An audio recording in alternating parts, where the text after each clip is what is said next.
Grièvement blessé après une chute lors de la deuxième étape du Dakar, Carl Falcon est décédé à 45 ans. Son équipe TwinTrail a annoncé la mauvaise nouvelle ce lundi. Il était placé dans un coma artificiel depuis son accident. La suite après la publicité. Nouvel accident sportif après celui des Alexis Pinturo vendredi. Mais celui-ci est bien plus grave puisqu'il vient de provoquer la mort du motard espagnol Carl Falcon, à seulement 45 ans. Lundi 15 janvier, Carl nous a quittés. L'équipe médicale a confirmé que les lésions neurologiques causées par l'arrêt cardio-respiratoire lors de l'accident étaient irréversibles. Carl était quelqu'un de souriant, toujours actif, qui aimait passionnément ce qu'il faisait, surtout à moto. Il nous a quittés en faisant ce qui était son rêve, participer au Dakar, a-t-on appris aujourd'hui via son équipe TwinTrail Racing Team. Il était lourdement tombé dimanche au kilomètre 448 dans la spéciale de la deuxième étape entre Al Enakia et Al Duwadimi, lors du Dakar 2024. Il avait ensuite été héliporté vers l'hôpital le plus proche à Al Duwadimi, avant d'être transporté en urgence à l'hôpital de Riyad.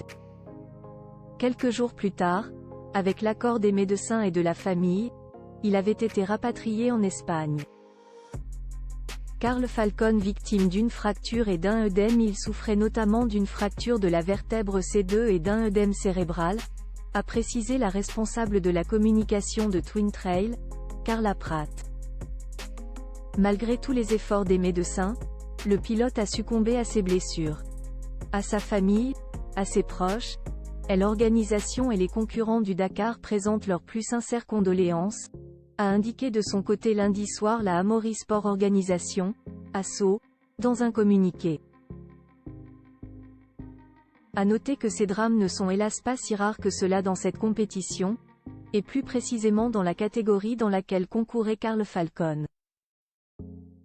Depuis la première édition du Dakar en 1979, 28 concurrents, dont 23 motards, sont décédés pendant ou à la suite du rallye raid, rappelle l'AFP. Ce chiffre témoigne donc de la dangerosité de cette catégorie, où les pilotes atteignent parfois des vitesses vertigineuses.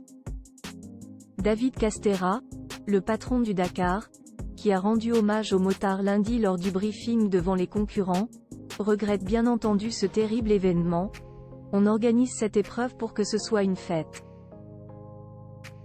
Mais on sait que c'est un sport à risque, tous les concurrents le savent. Quand ça arrive, c'est toujours un moment douloureux.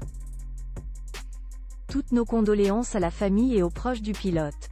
La suite après la publicité. La suite après la publicité.